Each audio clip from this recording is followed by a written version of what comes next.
साथी फिर से एक और जानकारी लेके आ गए हैं। आप लोग कैसे हैं? उम्मीद है कि आप लोग स्वस्थ होंगे।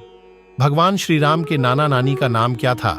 माता कौशल्या की कथा क्या है? भगवान श्री राम की कथा में माता कैकेयी का वर्णन कई बार आता है। सभी जानते हैं कि वह केकेय देश के राजा अश्वपति और शुभ लक्षणा की कन्या थी।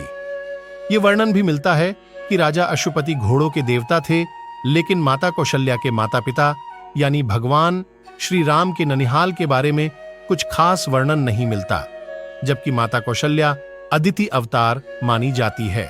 माता कौशल्या को मातृत्व की जीवंत प्रतिमा और दया, माया, ममता की मंदाकिनी तथा तप, त्याग एवं बलिदान की प्रतिमूर्ति कहा जाता है। आइए जानते हैं माता कौशल्या के माता पिता भगवान श्री राम के नाना नानी कौन थे।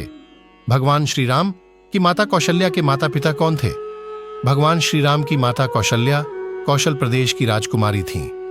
माता कैकेयी की तरह माता कौशल्या का नाम भी उनके प्रदेश पर आधारित था। उनके पिता का नाम सुकौशल और माता का नाम अमृत प्रभा था। कौशल प्रदेश कहाँ स्थित है?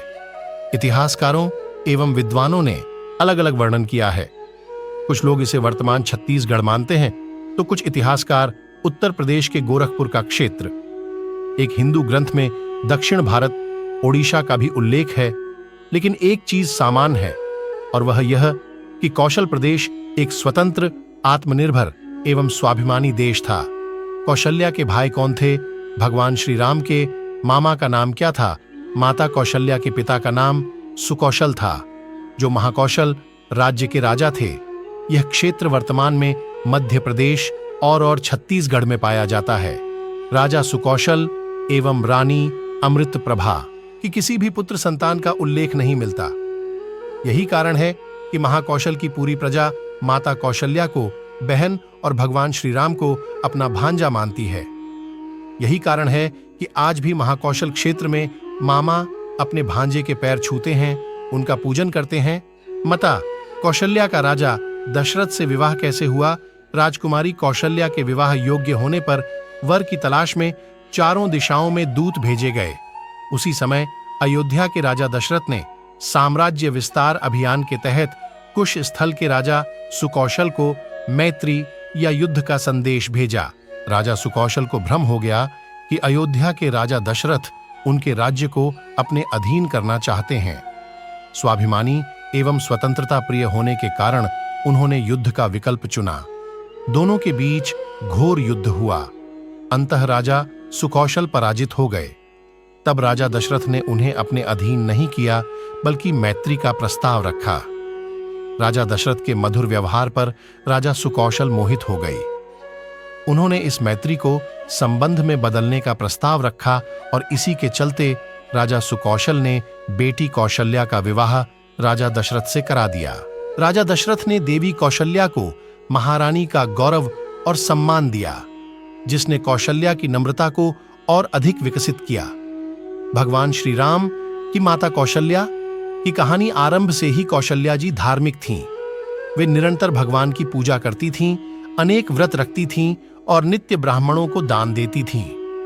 माता कौशल्या ने कभी भी राम तथा भरत में भेद नहीं किया।